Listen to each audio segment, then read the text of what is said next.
Akkam jirtu kabajamtoota fi daawwattoota Oromiyaa Freedom Media dambalii gungumammata nageenyi keenya akka kabajaa bakkuma jirtanitti sinaa ga'u jedha oduu guyyaa irraa isin biraan geennaa jalqaba irratti hangafoota oduu. Magaalaa Finfinneetti hanni konkolaataa sadarkaa yaaddessaa irra ga'uu abbootiin qabeenyaa fi konkolaachiftootaa ibsanii.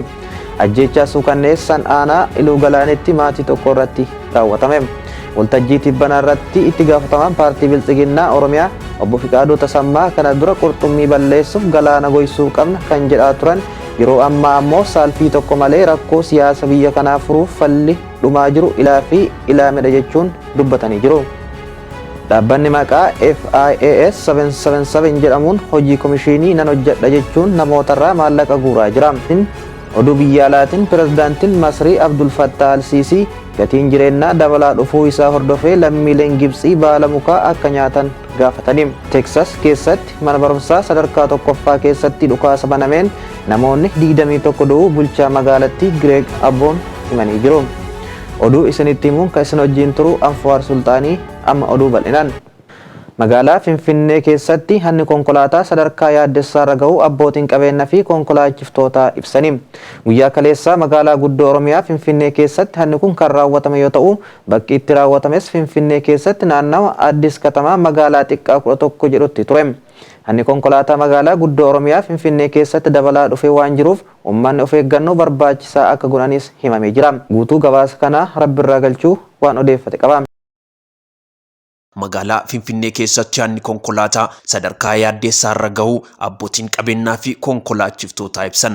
Akka ragaa koomishinii poolisii magaalaa Finfinneetti baatiiwwan jaan darbanitti qofa konkolaattota 74 irratti yakkiyaannaa raawwatamee jiraachuu ibsaniitii jiru. Yeroo itti aanutti rakkicha maddarraa furuuf hirmaannaa hawaasichaa murteessaa ta'us ibsaniitii jiru.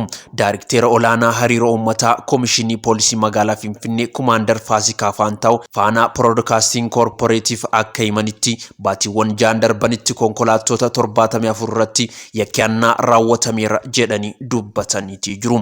Taatee wal fakkaatuun magaalaa guddoo Oromiyaa Finfinnee keessatti naannoo Addis Katamaa jedhamutti hattuun konkolaataa hattee qabamuu isii dhagahameetii jira. Guyyaa kaleessaa magaalaa guddoo Oromiyaa Finfinnee keessatti hanni kun kan raawwatame yoo ta'u bakki itti raawwatames Finfinnee keessatti naannoo Addis Katamaa magaalaa xiqqaa 11 jedhamu keessatti ture. Shakkamaan konkolaataa haate kun eega konkolaataa haate booda odoo milqaa jiru konkolaataa oofaa jiru poolii elektirikaa walitti buusuun odoo hin milkaa'in hafeetii jira. Sana booda keessaa ba'uun manootarra odoo fiigaa jiru humna jabaatiin dargaggootaa fi hawaasa naannoo sanaan qabamuu danda'eetii jira. Waajirri nageenya magaalaa xiqqaa Addis Katamaa akka jedhetti shakkamaan konkolaataa haate waliin milquuf yaalaa ture to'annoo jala ooluu isaa beeksiseetii jira. Itti gaafatamaan waajjira nageenyaa fi nageenya bulchiinsa magaalaa xiqqaa Addis Katamaa obbo Saamu'eel Keellaa akka jedhanitti namtichi to'annoo jala oole kun poolisiin qoratamaa jiraachuus himaniitii jiru. Hanni konkolaataa magaalaa guddoo Oromiyaa Finfinnee keessatti dabalaa dhufee waan jiruuf uummanni of eeggannoo barbaachisaa akka godhanis dubbataniitii jiru.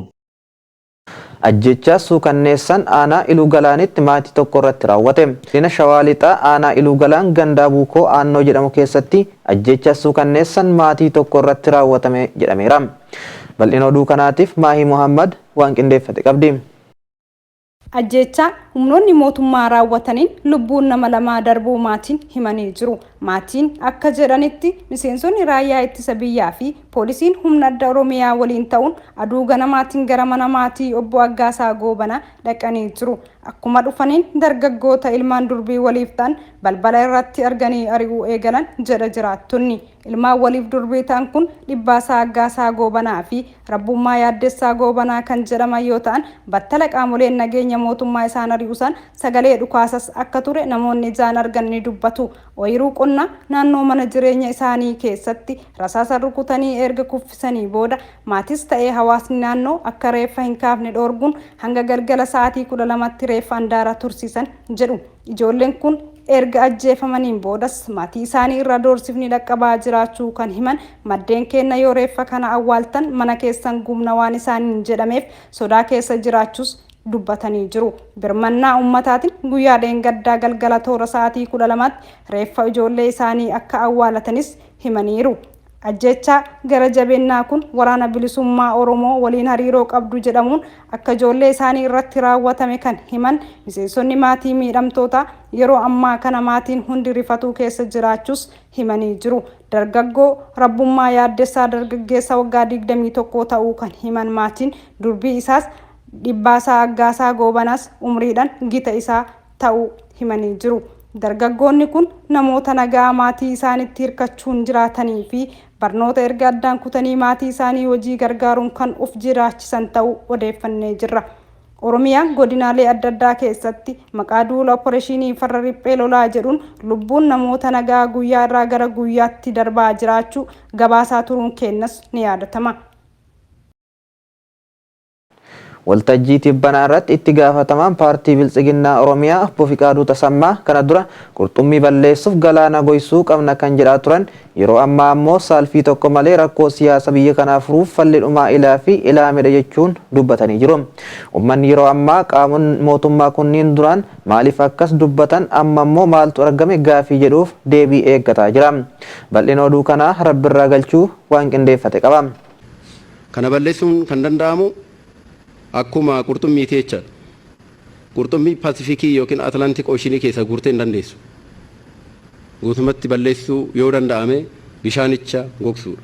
Waggaa tokko dura qurxummii galaana keessaa funaannee fixuu hin dandeenyu kanaafuu falli jiru galaana goggossuudha namichi jedhe sun amma waan faallaa sanaa yoo dubbatu Oromiyaa Freedom Midiyaan odeeffateetii jira. Qaamni kun baatii lamaan duras shanee ji'a tokko keessatti ni barbadeessina jedhanii caffee duratti kakatanii turan garuu dubbichi faallaa sanaa ta'ee argameetii jira. Dhuma irratti amma eega badii guddaa raawwatanii booda furmaanni ilaa fi ilaamee fi marii malee rakkoo biyya kanaa furuu hin danda'amu ijjannoo jedhu fidanii dhufuun waliin dhamaatii jiru. Duras odoo gorsa uummata Oromoo dhageeffatanii maal qaba ture jedhamaatiis jira. Guyyoota darban kana keessatti qaamota bilxiginnaatiin walgayiin garagaraa taa'amaatii jira. Walgayii kanniin irratti yaanni irra caalmatti ka'aa ture qaamota isaan dura arrabsaa fi maqaa garagaraa kennaafi turan ofitti harkisuu yookiin araaramuu fakkaata. Waltajjii kaleessaa irratti Obbo Fiqaaduu Tasammaan kanaan dura qurxummii balleessuuf galaana gogsuu qabna kan jedhaa ture yeroo ammaa ammoo qaanii malee akkana jedhaatii jira. Rakkoo siyaasa biyya kanaa furuuf falli dhumaa ilaa fi ilaameen mari'achuu araaraa fi dhiifama ajandaa ka'umsaa wal dhabdee cufanii darbuun barbaachisaa waan ta'eef marii biyyoolessaa yeroo dhiyootti gaggeeffamu keessatti hirmaachuuf qophii barbaachisu hundaa taasisuun milkaa'inaa fi isaafis gahee nurraa eeggamu ba'uu qabna jechuun Obbo Fiqaaduu Tasammaa itti gaafatamaa paartii badhaadhina Oromiyaa dubbataniitii jiru. Dubbichi uummata biratti tapha daa'imaa fakkaateetii jira. Uummanni yeroo ammaa qaamonni kun duraan maaliif akkas dubbatan amma ammoo maaltu argame gaafii jedhuuf deebii eeggataatii jiru. Gaafii keessan irratti tokko tokko akkan argetti juuntaa guyyaa 15 keessatti mo'attanii dhuguma baa'oo shanee maaliif dadhabdanii humna dadhabdaniiti moo humna waan hin qabaanneef moo maal inni kan jedhutu ka'ee jira jechaadha. Konvenshinal waar kan ta'ee fi riphee lolaa kan jedhamu kun garaagarummaa mataa isaa danda'e qaba. Konvenshinal waar kan ta'e meeshaa gurguddaa qabatee birgeediidhaan maal ijaaramee fuula duratti kan waraanu jechuudha. Amalli kaabarratti ture kana ture. Saraawitiidhaan jechaadha raayyaan. Kan riphee lolaa akkasii miti amalli isaa. Loojistiikii uummata keessaa argata. Guyyaa guyyaa siviilii ta'a. Uummata wajjin oolaa waltajjii isin gaggeessan keessa hin oolu. Odeeffannoon argata. Nama dubbatu ilaala. Galgala deemee immoo tarkaanfii sukkanneessa irratti fudhata jechuudha. Amalli isaa baay'ee wal xaxaadha. Kana balleessuun kan danda'amu akkuma qurxummiiti jechaadha. Qurxummii paasifikii yookiin atlantik ooshinii keessa guurtee hin dandeessu. Guutumatti balleessuu yoo danda'ame bishaanicha gogsuudha. Dhaabbanni maqaa FIAS 77 jedhamuun hojii komishinii kanaan dura hojjechuun namootarraa maallaqa guuraa jira. Kanuma hordofee maalummaa fi seera qabeessummaa dhaabbata maqaa FIAS jedhuun socho'u hordoftoota isaatii fi maamiltoota isaatiin gaaffiin akka ka'aa jiru dhaabbanni Itoophiyaa Cheek ibsee jira. Guutuu gabaasa kanaa Jibriil Muhammad waan qindeeffate qaba.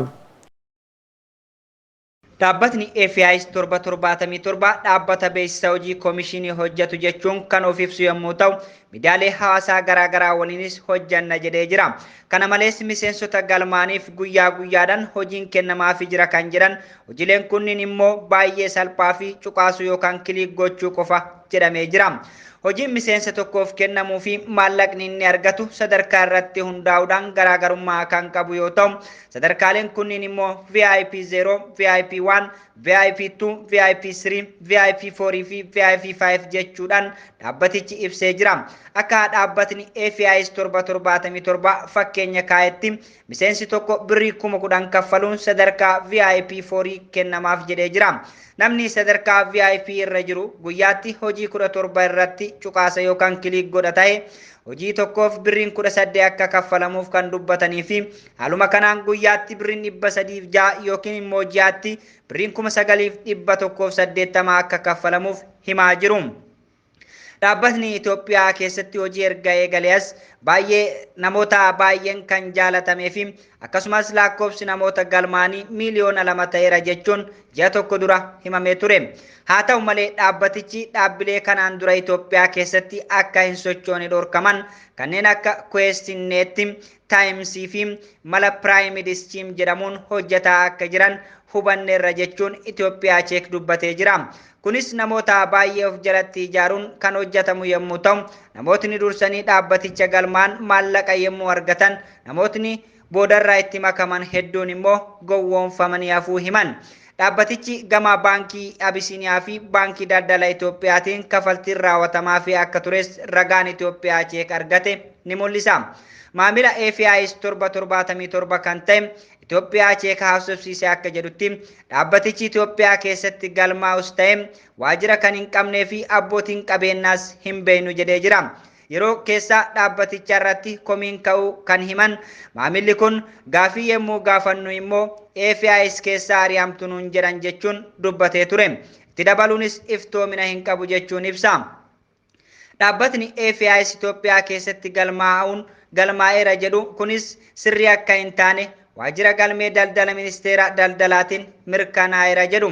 Itoophiyaa Cheek nama bakka bu'aa dhaabbatichaa ofiin jedhu waa'ee hojii dhaabbatichaa kan gaafate yommuu ta'u, namootni gama Feesbuukii, Tiiktookii fi Yuutuubiitiin baay'ee yommuu cuqaasan lakkoofsi daawwattootaa ni dabala. Kanaafis Feesbuukii irraa kaffaltii ni arganna, isaan waliin hojjanna jedhee jira. Namni ani bakka bu'aa dhaabbatichaati ofiin jedhu kun waliigaltee Feesbuukii waliin qaban akka itti agarsiisu kan gaafatan yommuu ta'u, ana bira hin jiru harka namoota biyya alaa jiranii jiranuun jedhe jechuun dhaabbatni Itoophiyaa Cheek himee jira. Dabalataanis marsireetiiwwan burjaajessitoota sakattaan kanneen akka Iskaam Advarii fi Iskaam Diktaatar jedhaman marsireetii AFIS 777 marsireetii burjaajessitoota akka fakkaatu agarsiisanii jiru. Namootni hedduun birrii 100 hanga 1,000 gama baankii dhaabbatichaa kaffalaniiru. Akkuma olitti eeramuun dhimmi AFIS poolisii federaalaan qoratamaa jiraachuun Itoophiyaa Cheek tajaajila nageenya faayinaansii Itoophiyaa irraa akka odeeffatee jiru addeessee jira. Dhaabbata kana dabalataan qaamoleen gochaalee burjaajii yookaan gowwoomsuu gama intarneetaan raawwatan irratti hirmaachuudhaan sakatta'an kanneen biroo irratti hordoffiin adeemsifamaa akka jiru dhageenye jirra. Hawaasni burjaajii fi gowwoomsaa gama intarneetaan raawwatamurraa akka of eegan dhaabbatni Itoophiyaa Cheek dhaamee jira. Oduu biyya alaatiin pirezidaantiin Masrii Abdul Fattah Al-Siisii gatiin jireenyaa dabalaa dhufuu isaa hordofee lammiileen Gibxii baala mukaa akka nyaatan gaafataniin. Pirezidaantiin Ijipt nagaa fi rahman isaan irra haa bu'u Nabi Muhammad rakkoo isaanii mudate keessa akkamitti akka darban yaadachiisuun ummanni Masriis kana hubachuun baala mukaa sooratee akka rakkina keessaa bahu gaafatanii. Guutuu gabaasa kana Gadaa Olaabuu waan qindeeffate qaba. Nabi Muhammad sallallahu alaihi wasallam حبس وحوصر في شعاب مكة 3 سنوات. في ايه؟ شعاب مكة 3 سنوات. وكان سيدنا جبريل بينزل عليه Pirezidaantiin Masrii Abdul Fattah Al-Siisii sadarkaa idil addunyaatti yeroo qaala'insi jireenyaa ol ka'aa jirutti lammiileen Gibxii hunda jiraachuu hin danda'an jedhan. Kanaafuu Nabi Muhammad nagayaaf rahman isaan irratti haa buute. Gosa isaanii Qureeshii wallabanii qabeenya isaanii erga saamamanii booda isaanii fi hordoftoonni isaanii lobboo isaanii baraaruuf baala mukaa nyaatan. Uummanni Masriis karaa isaanii hordofuu qabu jedhaniiru. Pirezidaantiin biyya Ijipti Itoophiyaadhaan dhimma hidha haaromsaa Guddicha Abbayyaa irratti atakaroo keessa jirtu Abdul Fattah Al-Siisiin erga oduun kun bahee booda xiinxaltoota hedduu haasofsiisaa kan jiru yoo ta'u, qaala'insi kun yoo itti fufe biyyattii keessatti fincila uummataa biroo kaasuu danda'a kan jedhanis hin dhabamne. Dhugaa dubbachuuf Masriin qamadii Yuukireen irraa galchaa turte addaan cituun Masriitti qaala'insi jireenyaa ol aanaan akka uumamu taasiseera jedha gabaasni Sheer Biizines. Haasaa pirezidaantii Ijipti kanas ji'oota muraasa dura muuzii daabboo nyaadhaa, yeroo hunda foon hin nyaatina, magaalaa jiraachuu caalaa baadiyyaa jiraachuun jireenyaaf filatamaadha jedhee dubbataa kan ture ministeerri muummee Itoophiyaa Dr. Abiy Ahmediin kan wal fakkeessanis hedduudha. Haasaan Dr. Abiy kun namoota hedduu kan dheekkamsiisee fi qeeqa kan dhageessise yoo ta'u, waggoota 10 Itoophiyaa waliin wallabdee keessa kan turte Ijiptiinis ifatti akkuma muummicha ministeera Itoophiyaa muuzii daabboo nyaadhaa jedhan pirezidaantiin Ijipti Al-Siisiinis uummanni biyyattii kuduraaf muduraa akka nyaataniif gaafachuun isaanii nama hedduu ajabsiiseera. Teksas keessatti mana barumsaa sadarkaa tokkoffaa keessatti dhukaasa banameen namoonni 21 du'uu bulchaa magaalattii Gireeg Aboot himanii jiru. Bal'ina oduu kanaa akka itti aanutti ni dhiyaata.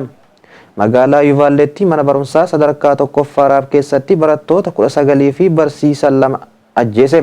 Bulchaan kun akka jedhanitti haleellaa kanaan shakkamaan kun qawwee harkaa fi qawwee hidhatee ture. Bulchaan Aboot shakkamaan kun du'eera jedhu. Akkasumas qondaaltonni deebii kennan akka isa ajjeesan amanama. Poolisiin bakka yakkiitti raawwatame qorataa waan jiruuf uummanni akka irraa fagaatu gaafatanii jiru. Manneen barnootaa sadarkaa tokkoffaa barattoonni umrii isaanii waggaa 5 hanga 11 ta'e keessatti dhukaasni banamuu ammallee baay'ee xiqqaadha. Haleellaan kibxata darbe kun kan raawwatame yeroo biyyattiin jeequmsa qawwee dabalaa jirutti.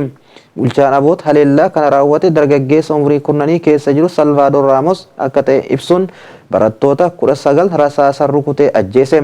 Ofii isaatii du'eera, qondaaltonni deebii kennan akka isa ajjeesan amanama jechuun dubbataniiru.